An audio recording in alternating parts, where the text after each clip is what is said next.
Shalom, selamat berjumpa kembali dalam Renungan Harian Selasa tanggal 2 Maret 2021. Kita akan membaca dan merenungkan firman Tuhan. Mari mohon pertolongan Tuhan, kita berdoa. Kami telah sedia untuk membaca dan merenungkan firman-Mu. Mohon berkuasalah di dalam hati dan pikiran kami. Terangilah kami ya Tuhan, untuk memahami firman-Mu dengan benar. Mohon ampun untuk segala dosa kami, dan kami berdoa dalam nama Tuhan Yesus Juru Selamat kami. Amin. Kejadian pasal 22 ayat 1 sampai ayat yang ke-19. Kepercayaan Abraham diuji. Setelah semuanya itu Allah mencoba Abraham. Ia berfirman kepadanya, "Abraham." Lalu sahutnya, "Ya Tuhan." Firman-Nya, "Ambillah anakmu yang tunggal itu, yang engkau kasihi, yakni Ishak. Pergilah ke tanah Moria dan persembahkanlah dia di sana sebagai korban bakaran pada salah satu gunung yang akan kukatakan kepadamu." Keesokan harinya pagi-pagi bangunlah Abraham. Ia memasang pelana keledainya dan memanggil 2 orang bujangnya beserta Ishak, anaknya. Ia membelah juga kayu untuk korban bakaran itu. Lalu berangkatlah ia dan pergi ke tempat yang dikatakan Allah kepadanya. Ketika pada hari ketiga Abraham melayangkan pandangnya, kelihatanlah kepadanya tempat itu dari jauh. Kata Abraham kepada kedua bujangnya itu, "Tinggallah kamu di sini dengan keledai ini. Aku beserta anak ini akan pergi ke sana. Kami akan sembahyang, sesudah itu kami kembali kepadamu." Lalu Abraham mengambil kayu untuk korban bakaran itu dan memikulkannya ke atas bahu Ishak, anaknya, sedang di tangannya dibawanya api dan pisau. Demikianlah keduanya berjalan bersama-sama. Lalu berkatalah Ishak kepada Abraham, ayahnya. "Bapa," sahut Abraham. "Ya anakku." Bertanyalah ia, "Di sini sudah ada api dan kayu, tetapi di manakah anak domba untuk korban bakaran itu?" Sahut Abraham, "Allah yang akan menyediakan anak domba untuk korban bakaran baginya, anakku."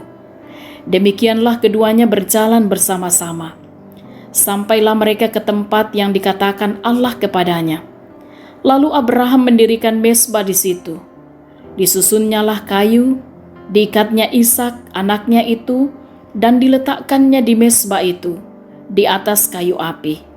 Sesudah itu Abraham mengulurkan tangannya, lalu mengambil pisau untuk menyembelih anaknya. Tetapi berserulah malaikat Tuhan dari langit kepadanya, "Abraham, Abraham," sahutnya. "Ya Tuhan." Lalu ia berfirman, "Jangan bunuh anak itu dan jangan kau apa-apakan dia. Sebab telah ku ketahui sekarang bahwa engkau takut akan Allah dan engkau tidak segan-segan untuk menyerahkan anakmu yang tunggal kepadaku."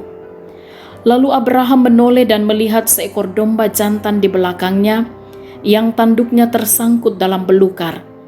Abraham mengambil domba itu lalu mengorbankannya sebagai korban bakaran pengganti anaknya. Dan Abraham menamai tempat itu, "Tuhan menyediakan." Sebab itu sampai sekarang dikatakan orang, di atas gunung Tuhan akan disediakan. Untuk kedua kalinya berserulah malaikat Tuhan dari langit kepada Abraham, katanya, "Aku bersumpah demi diriku sendiri, demikianlah firman Tuhan, karena engkau telah berbuat demikian dan engkau tidak segan-segan untuk menyerahkan anakmu yang tunggal kepadaku, maka aku akan memberkati engkau berlimpah-limpah dan membuat keturunanmu sangat banyak seperti bintang di langit dan seperti pasir di tepi laut, dan keturunanmu itu akan menduduki kota-kota musuhnya.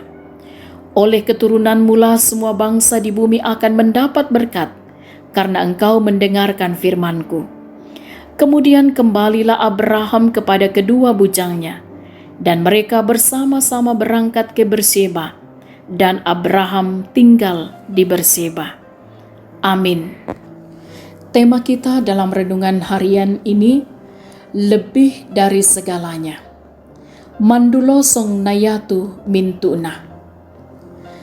Saudara-saudara yang kekasih dalam Tuhan, apa dan siapa yang paling saudara kasihi dalam hidup saudara?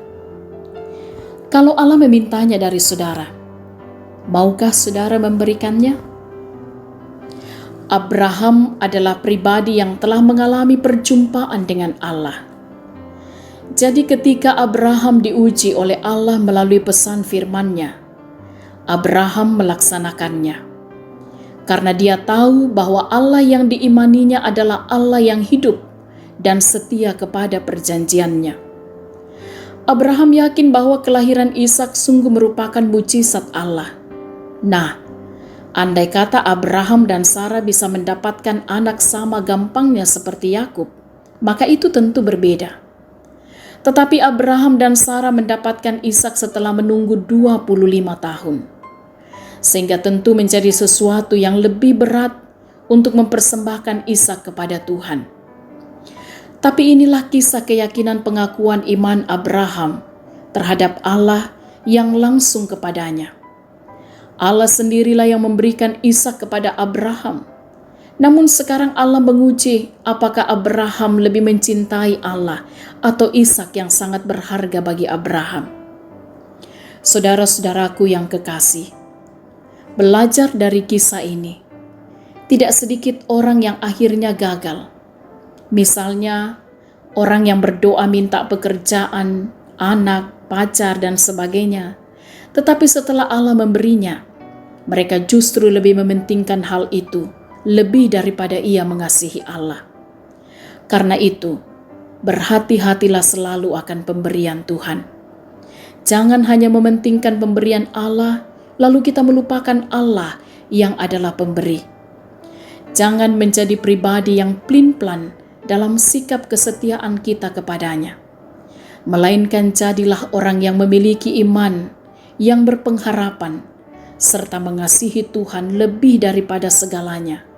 Karena jika demikian, kita akan mendapat pertolongan Tuhan tepat pada waktunya. Amin. Mari berdoa. Betapa bersyukurnya kami ya Tuhan, bahwa sesungguhnya kasih dan kemurahan-Mu terus Engkau nyatakan dalam kehidupan kami. Apapun situasi dan kondisi hidup kami percaya Engkaulah sumber berkat kami. Karena itu, biarlah kami menjadi pribadi yang senantiasa memiliki iman yang berpengharapan serta mengasihi Tuhan lebih daripada segalanya.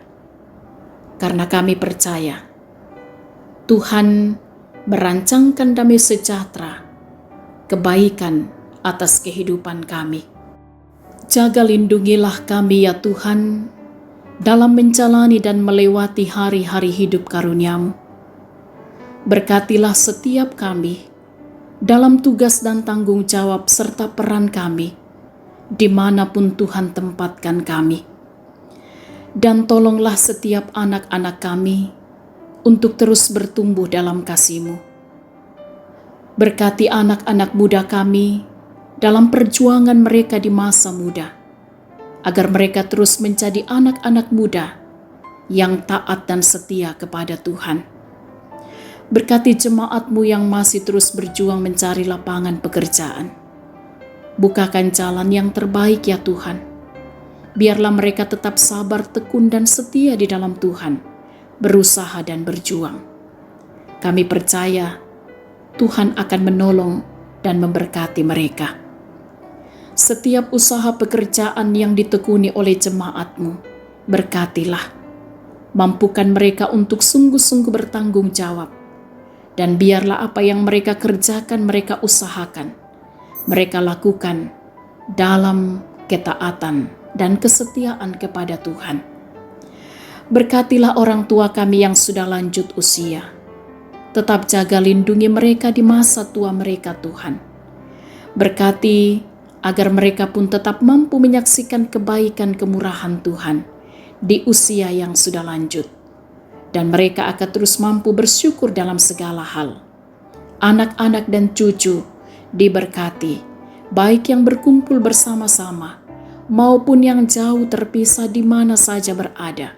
Diberkatilah mereka. Demikian juga bersama-sama dengan jemaat Tuhan yang saat ini masih berjuang dalam upaya pemulihan dari penyakit. Bahkan mereka yang masih dalam kondisi sakit dalam upaya perawatan. Oh Tuhan, tolonglah mereka. Jaga, lindungi, dan kuatkan mereka menghadapi apa yang sedang mereka alami. Dan biarlah lewat upaya perawatan yang diterima akan memberikan kekuatan baru, kesehatan yang prima kembali. Berkati dan lindungi setiap jemaat Tuhan di mana saja berada. Mereka yang boleh menikmati pertambahan usia diberkati, terus ditopang dilindungi oleh Allah. Dan juga sukacita berkat kiranya senantiasa dialami oleh jemaat Tuhan dalam segala hal. Bapa, kami pertaruhkan hidup kami hari ini dalam pertolongan-Mu. Dan biarlah Engkau terus memberkati kehidupan kami bersama di tengah-tengah bangsa yang kami cintai. Karena itu, topang para pemimpin bangsa kami di tengah-tengah berbagai situasi yang sedang dihadapi. Dan kami yakin dengan pertolongan Tuhan, para pemimpin bangsa kami terus diberkati memimpin bangsa ini dengan benar dan adil. Mohon ampun untuk dosa kami Tuhan, sempurnakan doa kami. Dalam nama Tuhan Yesus kami berdoa. Amin. Demikianlah renungan harian dan doa bersama kita hari ini, dan bersama-sama dalam gerakan Cinta Alkitab hari kedua, Jemaat Satria Kasih. Tetap semangat, salam sehat, Tuhan Yesus berkati.